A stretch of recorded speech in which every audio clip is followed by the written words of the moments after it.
दोस्तों, कहानी का यह भाग निर्मला कहानी का अभी तक का सबसे मार्मिक भाग है। मनसाराम, जिसकी जिजीविषा समाप्त हो चुकी है, क्या वह बच पाएगा? मुंशी जी, जो यह दावा करते हैं कि उनका मन निर्मला और मनसाराम की ओर से साफ हो चुका है, क्या वास्तव में उनका मन साफ है? जानने के लिए सुनते हैं कहानी निर्मला, मेरी यानी दीपाली की जुबानी। 3 दिन गुजर गए और मुंशी जी घर न आए। रुक्मणी दोनों वक्त अस्पताल जाती और मनसाराम को देख कर आती। दोनों लड़के भी जाते, पर निर्मला कैसे जाती? उसके पैरों में तो बेड़ियां पड़ी हुई थी। वह मनसाराम की बीमारी का हालचाल जानने के लिए व्यग्र रहती थी। यदि रुक्मणी से कुछ पूछती थी तो ताने मिलते थे, और लड़कों से पूछती तो बेसिर पैर की बातें करने लगते। एक बार खुद जाकर देखने के लिए उसका चित्त व्याकुल हो रहा था। उसे यह भय होता था कि संदेह ने कहीं मुंशी जी के पुत्र प्रेम को शिथिल ना कर दिया हो। कहीं उनकी कृपणता ही तो मनसाराम के अच्छे होने में बाधक नहीं हो रही है। डॉक्टर किसी के सगे नहीं होते, उन्हें तो बस अपने पैसों का काम है। मुर्दा दोजख में जाए या बहिश्त में। उसके मन में प्रबल इच्छा होती थी कि जाकर अस्पताल के डॉक्टर को 1000 की थैली देकर कहे, इन्हें बचा लीजिए, यह थैली आपकी भेंट है। पर उसके पास न तो इतने रुपए थे, न इतना साहस। वह यदि वहां पहुंच सकती तो मनसाराम अच्छा हो जाता। उसकी जैसी सेवा होनी चाहिए वैसी नहीं हो रही है। नहीं तो क्या 3 दिन तक ज्वर नहीं उतरता? यह दैहिक ज्वर नहीं, मानसिक ज्वर है, और चित्त के शांत होने से ही इसका प्रकोप कम हो सकता है। अगर वह रात भर बैठी रह सकती और मुंशी जी जरा भी मन मैला ना करते तो कदाचित मनसाराम को विश्वास हो जाता कि पिताजी का दिल साफ है और फिर अच्छे होने में देर न लगती। लेकिन ऐसा होगा? मुंशी जी उसे वहां देखकर प्रसन्नचित रह सकेंगे? क्या अब भी उनका दिल साफ नहीं हुआ है? यहाँ से जाते समय तो ऐसा ज्ञात हुआ था कि वह उनके प्रमाद पर पछता रहे हैं। ऐसा तो ना होगा कि उसके वहां जाते ही मुंशी जी का संदेह फिर भड़क उठे और वे बेटे की जान लेकर ही छोड़े। इस दुविधा में पड़े पड़े 3 दिन गुजर गए और घर में चूल्हा ना जला, न किसी ने कुछ खाया। लड़कों के लिए बाजार से पूरियां ली जाती थी। रुक्मणी और निर्मला भूखी ही सो जाती थी। उन्हें भोजन की इच्छा ही न होती। चौथे दिन जियाराम स्कूल से लौटा तो अस्पताल होता हुआ घर आया। निर्मला ने पूछा, क्यों भैया, अस्पताल भी गए थे? आज क्या हाल है? तुम्हारे भैया उठे या नहीं? जियाराम रुआन सा होकर बोला, अम्मा जी, आज तो वह कुछ बोलते चालते भी ना थे। चुपचाप चारपाई पर पड़े जोर जोर से हाथ पांव पटक रहे थे। निर्मला के चेहरे का रंग उड़ गया। घबरा कर पूछा, तुम्हारे बाबूजी वहां ना थे? जियाराम, थे, क्यों नहीं? आज वह बहुत रो रहे थे। निर्मला का कलेजा धक धक करने लगा। पूछा, डॉक्टर लोग वहां ना थे? जियाराम, डॉक्टर भी खड़े थे और आपस में कुछ सलाह कर रहे थे। सबसे बड़ा सिविल सर्जन अंग्रेजी में कह रहा था कि मरीज की देह में कुछ ताज़ा खून चाहिए। इस पर बाबूजी ने कहा, मेरी देह से जितना खून चाहे ले लीजिए। सिविल सर्जन ने हंसकर कहा, आपके ब्लड से काम नहीं चलेगा, किसी जवान आदमी का ब्लड चाहिए। आखिर उसने पिचकारी से कोई दवा भैया के बाजू में डाल दी। 4 अंगुल से कम की सुई ना रही होगी, पर भैया मिनके तक नहीं। मैंने तो मारे डर के आंखें बंद कर ली। बड़े बड़े महान संकल्प आवेश में ही जन्म लेते हैं। कहाँ तो निर्मला भय से सूख ही जाती थी, कहाँ उसके मुंह पर दृढ़ संकल्प की आभा झलक पड़ी। उसने अपनी देह का ताज़ा खून देने का निश्चय कर लिया। अगर उसके रक्त से मनसाराम की प्राण बच जाए तो वह बड़ी खुशी से उसकी अंतिम बूंद तक दे डालेगी। अब जिसका जो जी चाहे समझे, वह कुछ परवाह न करेगी। उसने जियाराम से कहा, तुम लपक कर एक इक्का बुला लो, मैं अस्पताल जाऊंगी। जियाराम, वहां तो इस वक्त बहुत से आदमी होंगे, जरा रात हो जाने दीजिए। निर्मला, नहीं, तुम अभी एक इक्का बुला लो। जियाराम, कहीं बाबूजी बिगड़े ना। निर्मला, बिगड़ने दो, तुम अभी जाकर सवारी ले आओ। जियाराम, मैं कह दूंगा अम्मा जी ने ही मुझसे सवारी मंगाई थी। निर्मला, कह देना। जियाराम तो उधर तांगा लेने गया। इतनी देर में निर्मला ने सिर में कंघी की जूड़ा बांधा, कपड़े बदले, आभूषण पहने, पान खाया और द्वार पर आकर तांगे की राह देखने लगी। रुक्मणी अपने कमरे में बैठी हुई थी। उसे इस तैयारी से आते देखकर बोली, कहाँ जाती हो बहू?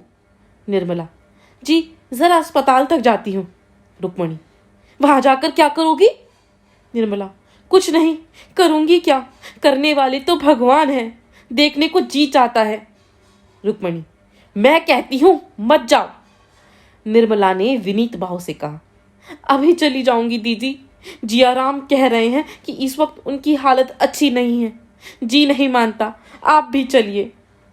रुक्मणी, मैं देख आई, इतना ही समझ लो कि अब बाहरी खून पहुंचाने पर ही जीवन की आशा है। कौन अपना ताजा खून देगा और क्यों देगा? उसमें भी तो प्राणों का भय है। निर्मला, इसलिए तो मैं जाती हूं, मेरे खून से क्या काम ना चलेगा? रुक्मणी, चलेगा क्यों नहीं, जवान ही का तो खून चाहिए, लेकिन तुम्हारे खून से मनसाराम की जान बचे, इससे यह कहीं अच्छा है कि उसे वहां पानी में बहा दिया जाए। तांगा आ गया। निर्मला और जियाराम दोनों जा बैठे। तांगा चला। रुक्मणी द्वार पर खड़ी देखकर रोती रही। आज पहली बार उसे निर्मला पर दया आई। उसका बस होता तो वह निर्मला को बांध रखती। करुणा और सहानुभूति का आवेश उसे कहाँ लिए जाता है, यह वह अप्रकट रूप से देख रही थी। आह, यह दुर्भाग्य की प्रेरणा है, यह सर्वनाश का मार्ग है। निर्मला अस्पताल पहुंची तो दीपक जल चुके थे। डॉक्टर लोग अपनी राय देकर विदा हो चुके थे। मनसाराम का ज्वर कुछ कम हो गया। वह टकटकी लगाए हुए द्वार की ओर देख रहा था। उसकी दृष्टि उन मुक्त आकाश की ओर लगी हुई थी, मानो किसी देवता की प्रतीक्षा कर रहा हो। वह कहाँ है, किस दशा में है, इसका उसे कुछ ज्ञान न था। सहसा निर्मला को देखते ही वह चौंक कर उठ बैठा। उसकी समाधि टूट गई। उसकी विलुप्त चेतना प्रदीप्त हो गई। उसे अपनी स्थिति का, अपनी दशा का ज्ञान हो गया, मानो कोई भूली हुई बात याद आ गई हो। उसने आंखें फाड़कर निर्मला को देखा और मुंह फेर लिया। एकाएक मुंशी जी तीव्र स्वर में बोले, तुम यहां क्या करने आई हो? निर्मला अवाक रह गई। वह बतलाए कि क्या करने आई? इतने सीधे से प्रश्न का भी वह क्या कोई जवाब दे सकती थी? वह क्या करने आई थी? इतना जटिल प्रश्न किसके सामने आया होगा? घर का आदमी बीमार है, उसे देखने आई है, यह बात क्या बिना पूछे मालूम ना हो सकती थी? फिर प्रश्न क्यों? वह हतबुद्धि सी खड़ी रही, मानो संज्ञाहीन हो गई हो। उसने दोनों लड़कों से मुंशी जी के शोक और संताप की बातें सुनकर यह अनुमान किया था कि अब उनका दिल साफ हो गया है। अब उसे ज्ञात हुआ कि वह भ्रम था। हाँ, वह महाभ्रम था। मगर वह जानती थी कि आंसुओं की वृष्टि ने भी संदेह की अग्नि शांत नहीं की तो वह कदापि ना आती। वह कुड़ कुड़ कर मर जाती, घर से पांव बाहर ना निकालती। मुंशी जी ने फिर वह प्रश्न किया, तुम यहाँ क्यों आई हो? निर्मला ने निशंक भाव से उत्तर दिया, आप यहाँ क्या करने आए हैं? मुंशी जी के नथने फड़कने लगे। वह झल्लाकर चारपाई से उठे और निर्मला का हाथ पकड़कर बोले, तुम्हारे यहाँ आने की कोई जरूरत नहीं, जब मैं बुलाऊं तब आना, समझ गई? अरे, यह क्या अनर्थ हुआ?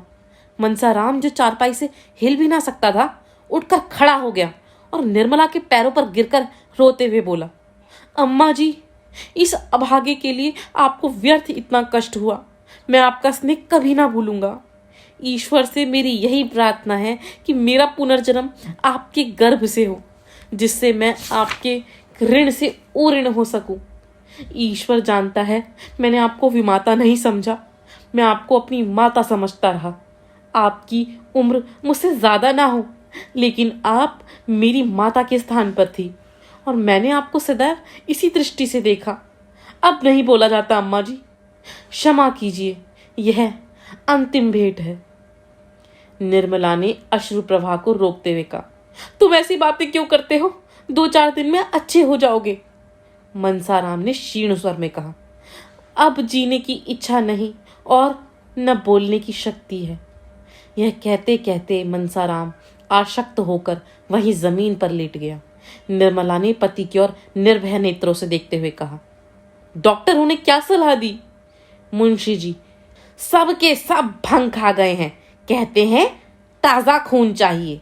निर्मला, ताज़ा खून मिल जाए तो प्राणों की रक्षा हो सकती है।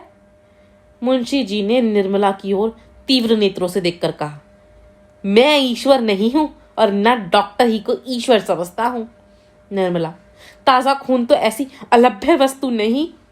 मुंशी जी, आकाश के तारे भी अलभ्य नहीं, मुंह के सामने खंडक क्या चीज है। निर्मला, मैं अपना खून देने को तैयार हूं, डॉक्टर को बुलाइए। मुंशी जी ने विस्मित होकर कहा, तुम? निर्मला, हाँ, क्या मेरे खून से काम चलेगा? मुंशी जी, तुम अपना खून दोगी? नहीं, तुम्हारे खून की जरूरत नहीं, इसमें प्राणों का भय है।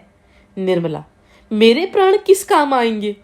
मुंशी जी ने सजल नेत्रों से देखकर कहा, नहीं निर्मला, उसका मूल्य अब मेरी निगाहों में बहुत बढ़ गया है।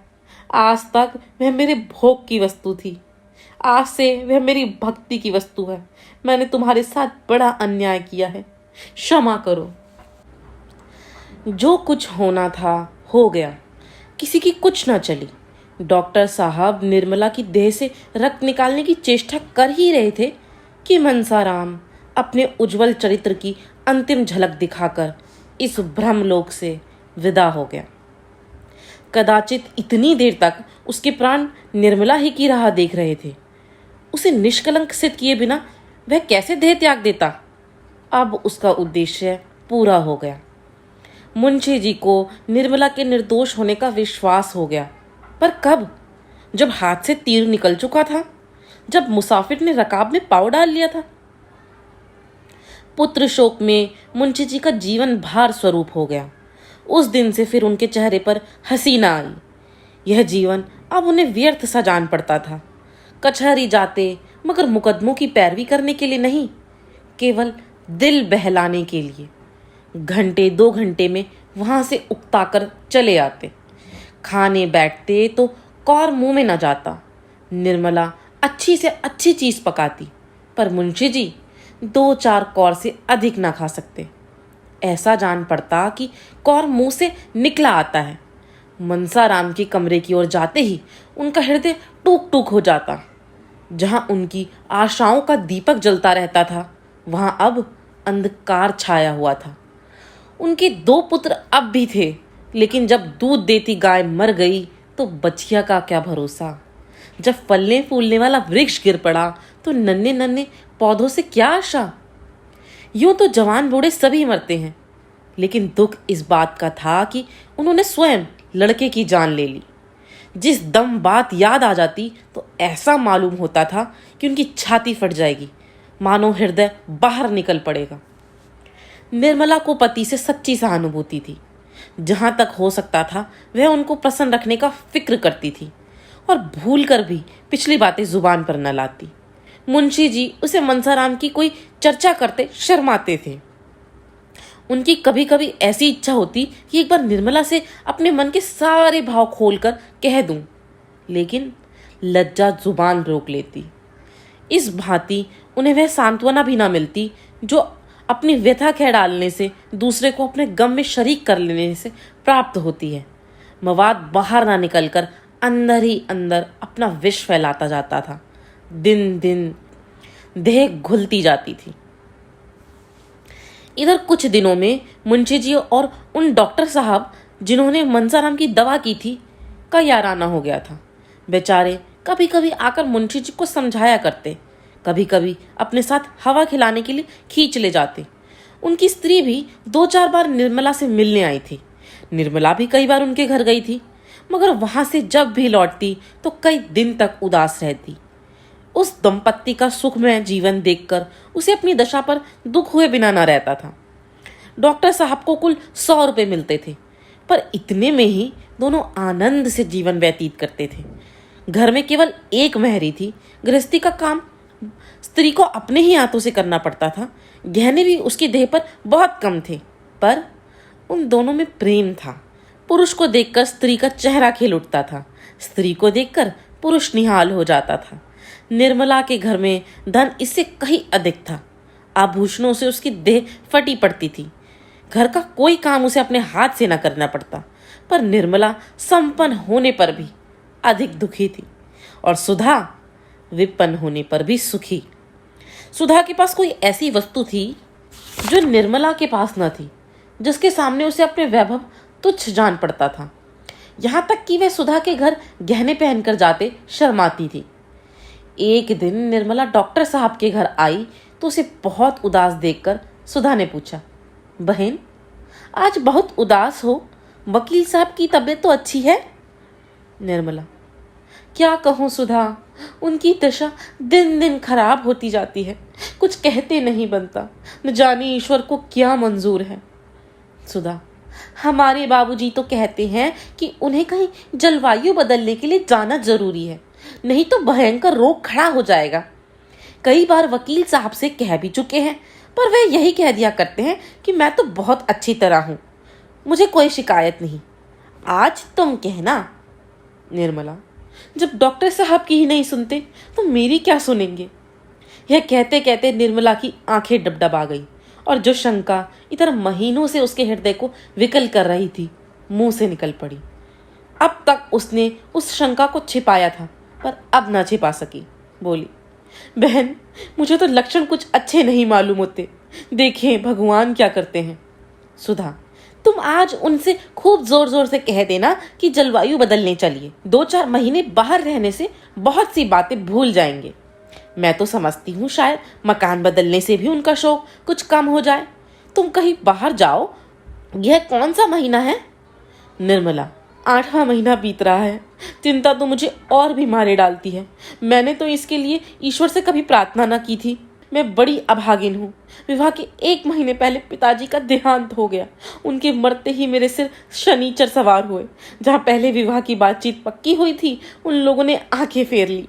बेचारी अम्मा को हार कर मेरा विवाह यहाँ करना पड़ा। अब छोटी बहन का विवाह होने वाला है, देखें उसकी नाव किस घाट लगती है। सुधा, जहाँ पहले विवाह की बातचीत हुई थी, उन लोगों ने इनकार क्यों कर दिया? निर्मला, यह तो वही जाने, पिताजी न रहे तो सोने की गठरी कौन देता? सुधा, यह तो नीचता है। कहाँ के रहने वाले थे? निर्मला, लखनऊ के, नाम तो याद नहीं, आबकारी के कोई बड़े अफसर थे।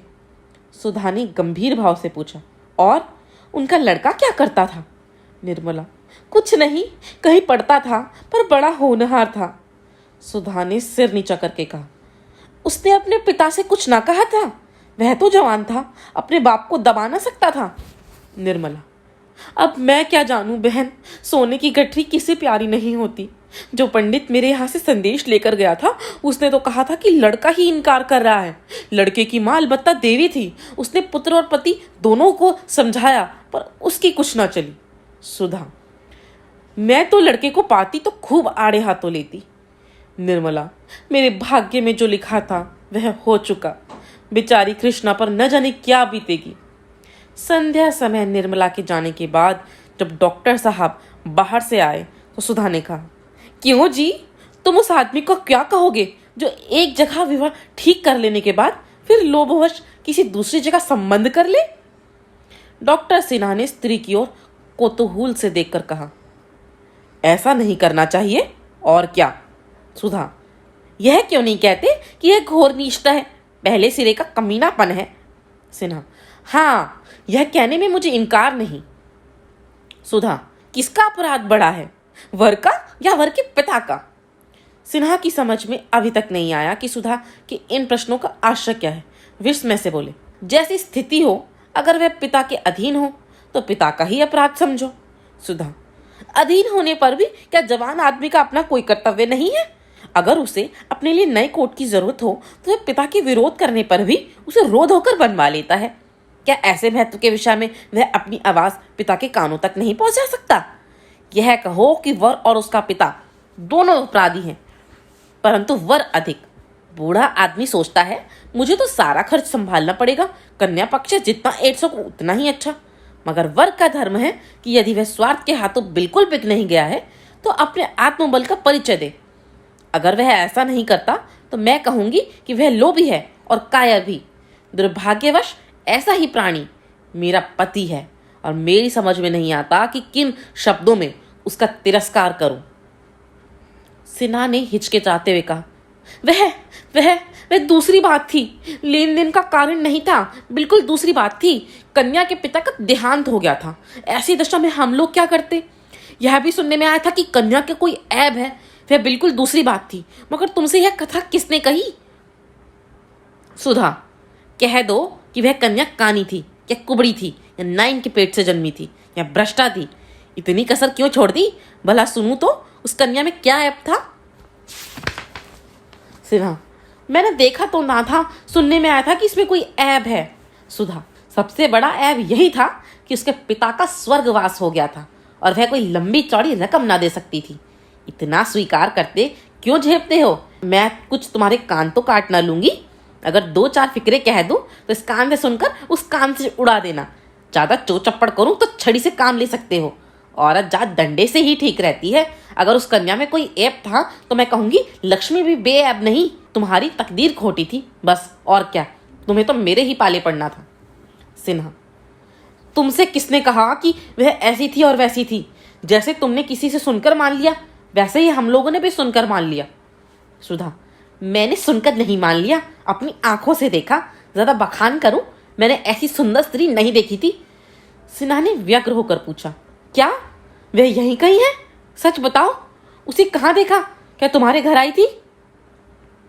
सुधा, हाँ, मेरे घर आई थी और एक बार नहीं कई बार आ चुकी है। मैं भी उसके यहाँ कई बार जा चुकी हूँ। वकील साहब की बीवी वही कन्या है जिसे आपने एबो के कारण त्याग दिया। सिन्हा, सच? सुधा, बिल्कुल सच। आज अगर उसे मालूम हो जाए कि आप वही महापुरुष हैं तो शायद फिर इस घर में कदम ना रखे। ऐसी सुशीला घर के कामों में, ऐसी निपुण और ऐसी परम सुंदरी इस शहर में दो ही चार होंगी। तुम मेरा बखान करते हो। मैं उसकी लौंडी बनने के योग्य भी नहीं हूँ। घर में ईश्वर का दिया सब कुछ है, मगर जब प्राणी ही मेल का नहीं हो तो और सब रहकर क्या करेगा? धन्य है। और उसके धैर्य को तो देखो, उस बुढ़े खुसट वकील के साथ जीवन के दिन काट रही है। मैंने तो कब का जहर खा लिया होता, मगर मन की व्यथा कहने से ही थोड़ी प्रकट होती है। हंसती है, बोलती है, गहने कपड़े पहनती है, पर रोया धोया करती है। सिन्हा, वकील साहब की खूब शिकायत करती होगी। सुधा, शिकायत क्यों करेगी? क्या वह उसके पति नहीं है? संसार में अब उसके लिए जो कुछ है वकील साहब हैं। वह बुढ़े हों या रोगी, पर है तो उसके स्वामी ही। कुलवंती स्त्रियां पति की निंदा नहीं करती, यह कुलटाओं का काम है। वह उनकी दशा देखकर कुटती है पर मुंह से कुछ नहीं कहती। सिन्हा, इन वकील साहब को क्या सूझी थी जो उस उम्र में ब्याह करने चले? सुधा, ऐसे आदमी ना हो तो गरीब कवारियों की नाव कौन पार लगाए? तुम और तुम्हारे साथी बिना भारी घटरी के लिए बात नहीं करते तो फिर ये बेचारी किसके घर जाए? तुमने यह बड़ा भारी अन्याय किया है और तुम्हें इसका प्रायश्चित करना पड़ेगा। ईश्वर उसका सुहाग अमर करे, लेकिन वकील साहब को कहीं कुछ हो गया तो बेचारी का जीवन ही नष्ट हो जाएगा। आज तो वह बहुत रोती थी। तुम लोग सचमुच बड़े निर्दयी हो। मैं तो अपने सोहन का विवाह किसी गरीब लड़की से करूंगी। डॉक्टर साहब ने पिछला वाक्य सुना ही नहीं। वे घोर चिंता में पड़ गए। उनके मन में यह प्रश्न उठ उठकर उन्हें विकल करने लगा। कहीं वकील साहब को कुछ हो गया तो? आज उन्हें अपने स्वार्थ का भयंकर स्वरूप दिखाई दिया। वास्तव में यह उन्हीं का अपराध था। अगर उन्होंने पिताजी से जोर देकर कहा होता कि मैं और कहीं विवाह ना करूंगा, तो क्या वह उनकी इच्छा के विरुद्ध उसका विवाह करते थे? सहसा सुधा ने कहा, कहो तो कल निर्मला से तुम्हारी मुलाकात करा दूं? वह भी जरा तुम्हारी सूरत देख ले। वह कुछ बोलेगी तो नहीं, पर कदाचित एक दृष्टि से तुम्हारा इतना तिरस्कार कर देगी जिसे तुम कभी ना भूल सकोगे। बोलो, कल मिला दूं? तुम्हारा बहुत संक्षिप्त परिचय भी करा दूंगी। सिन्हा ने कहा, नहीं सुधा, तुम्हारे हाथ जोड़ता हूँ, कहीं ऐसा गजब ना करना, नहीं तो सच कहता हूँ घर छोड़कर भाग जाऊंगा। सुधा, जो कांटा बोया है उसका फल खाते क्यों इतना डरते हो? जिसकी गर्दन पर कटार चलाई है जरा उसे तड़पते भी देखो। मेरे दादाजी ने 5,000 दिए ना, अब छोटे भाई की विवाह में 5-6 हजार और मिल जाएंगे। फिर तो तुम्हारे बराबर धनी इस संसार में कोई दूसरा ना होगा। 11,000 बहुत होते हैं। बाप रे बाप, 11,000 उठा उठा के रखने लगे तो महीनों लग जाए। अगर लड़के उठाने लगे तो 3 पीढ़ियां तक चले। कहीं से बात हो रही है या नहीं? इस परिहास से डॉक्टर साहब इतना झेपे कि सिर तक ना उठा सके। उनका सारा वाक चातुर्य गायब हो गया। नन्हा सा मुंह निकल आया, मानो मार पड़ गई हो। इस वक्त किसी ने डॉक्टर साहब को बाहर से पुकारा। बेचारे जान लेकर भागे। स्त्री कितना परिहास कुशल होती है, इसका आज परिचय मिल गया। रात को डॉक्टर साहब शयन करते हुए सुधा से मिले। निर्मला की कोई बहन तो नहीं है? सुधा हाँ, और उसकी चर्चा कर तो रही थी। इसको चिंता अभी से सवार हो रही है। अपने ऊपर तो जो कुछ बीतना था बीत चुका, बहन की फिक्र में पड़ी हुई थी। माँ के पास तो अब और कुछ है नहीं, मजबूरन किसी ऐसे ही बुढ़े बाबा के गले में वह भी मर दी जाएगी। फिर हाँ, निर्मला तो अपनी माँ की मदद कर सकती है, सुधा ने तीक्ष्ण स्वर में कहा। तुम भी कभी कभी बिल्कुल बेसिर प्यार की बातें करने लगते हो। निर्मला बहुत करेगी तो 200-400 रुपए दे देगी, और क्या कर सकती है। वकील साहब का यह हाल हो रहा है, उसे अभी पहाड़ सी उम्र काटनी है, फिर कौन जाने उसके घर का क्या हाल है। इधर 6 महीने से बेचारे घर बैठे हैं, रुपए आकाश से थोड़े ही बरसते हैं। 10-20 हजार होंगे भी तो बैंक में होंगे, कुछ निर्मला के पास रखे तो ना होंगे। हमारा 100 रुपये महीने का खर्च है, तो क्या 400 रुपये महीने का भी ना होगा इनका। सुधा को तो नींद आ गई, पर डॉक्टर साहब बहुत देर तक करवट बदलते रहे। फिर कुछ सोचकर उठे और मेज पर बैठकर एक पत्र लिखने लगे। इस कहानी के अन्य भाग सुनने के लिए जुड़े रहिए मेरे चैनल राहें कहानियों की के साथ। अगर आपको यह वीडियो अच्छी लगी है तो इस वीडियो को लाइक करिए, सब्सक्राइब करिए मेरे चैनल को और सुनते रहिए एक कहानी दीपाली की जुबानी।